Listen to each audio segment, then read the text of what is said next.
ओम नमः शिवाय। जय श्री महाकाल। तो देवों के देव महादेव माता पार्वती जी गणेश भगवान आप पर यूं ही कृपा बनाए रखे, आपकी सारी कामना पूर्ण करे, समस्या को खत्म करे। तो विशेषकर आज का जो उपाय है, आपको इस प्रकार से कामना बोलकर ये विशेष सामग्री समर्पित कर देनी है। ठीक है, क्या सामग्री है? तो आपको लेना है इस प्रकार से एक बेलपत्र, लाल चंदन और विशेष तरीके से ये उपाय कर लेना है। इस उपाय करने के बाद आपकी कैसी भी कामना इच्छा है ना, वो मात्र 5 दिन में पूर्ण होने लगेगी। चाहे वो कामना धन को लेकर हो, व्यापार को लेकर हो, नौकरी को लेकर हो, या घर में सुख शांति को लेकर हो। तो भगवान शंकर को प्रसन्न करने के लिए गुरु जी ने बहुत ही विशेष उपाय बताया है। कैसे करना है वो तो हम बहुत अच्छे से बताएंगे। उसके पहले इस वीडियो को लाइक कर दें, चैनल पर नए हो सब्सक्राइब जरूर करें, ताकि आपको ऐसी शानदार प्यारी वीडियो हर रोज मिलती रहे। तो चलो उपाय में जो सबसे पहले सामग्री आपको चाहिए वो है चंदन। ठीक है, कौन सा चंदन? तो आपको इस प्रकार से लाल चंदन लेना है। कितना लेना है? तो मात्र 1 चम्मच। इसके बाद जो अगली सामग्री है वो है तांबे का लोटा। तो इस प्रकार से आपको एक तांबे का लोटा लेकर उसमें आप अपने घर से, अपने किचन से शुद्ध जल भर लेना है। इसके बाद जो अगली सामग्री है वो है बेलपत्र। कितने बेलपत्र लेने हैं? तो मात्र आपको एक बेलपत्र लेना है।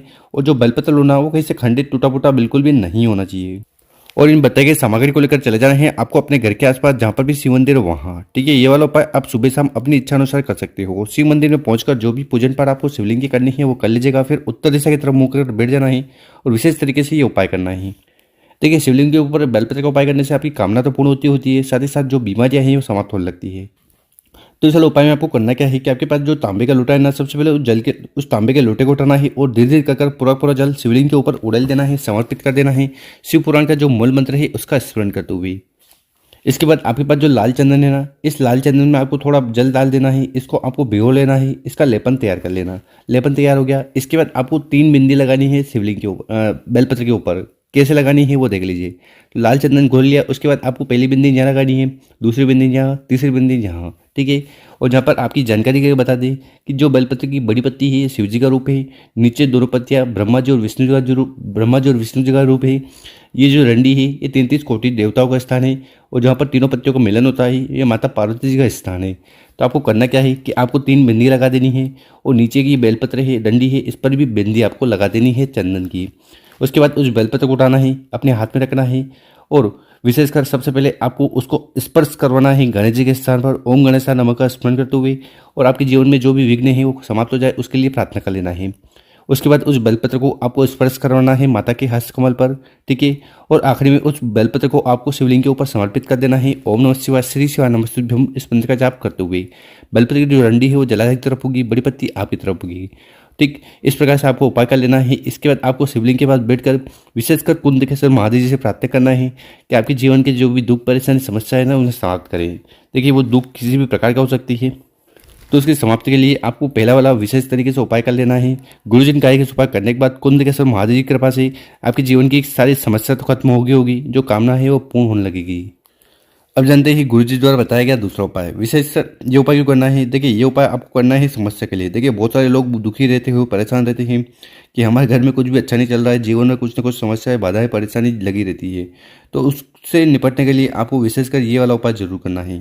तो इस वाले उपाय में जो सबसे पहले सामग्री आपको लेनी है वो शहद। कितना शहद लेना है? तो मात्र 1 चम्मच शहद आपको ले लेना है।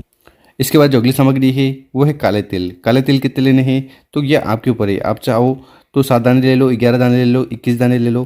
तो इस प्रकार से आपको जितने बन पाए उतने काले तिल के दाने आपको ले लेना है। और इस प्रकार से सामग्री इकट्ठा कर चले जाना है आपको अपने घर के आसपास जहाँ पर भी शिव मंदिर है वहाँ। ठीक है, ये वाला उपाय भी आप सुबह शाम अपनी इच्छा अनुसार कर सकते हो। सुबह समय मिल रहा हो तो सुबह, शाम को समय मिल रहा हो तो शाम को। और शिव मंदिर में पहुंचकर उत्तर दिशा की तरफ मुँह कर बैठ जाना है और विशेष तरीके से उपाय करना है। देखिए, शिवलिंग के ऊपर शहद का उपाय करते हो ना, तो इससे आपके जीवन के सारे दुर्भाग्य तो खत्म हो गए होंगे, साथ ही साथ आपके घर में सुख शांति समृद्धि आएगी। काले तिल का उपाय करने से समस्याएं, बाधाएं, परेशानी दूर होने लगती है।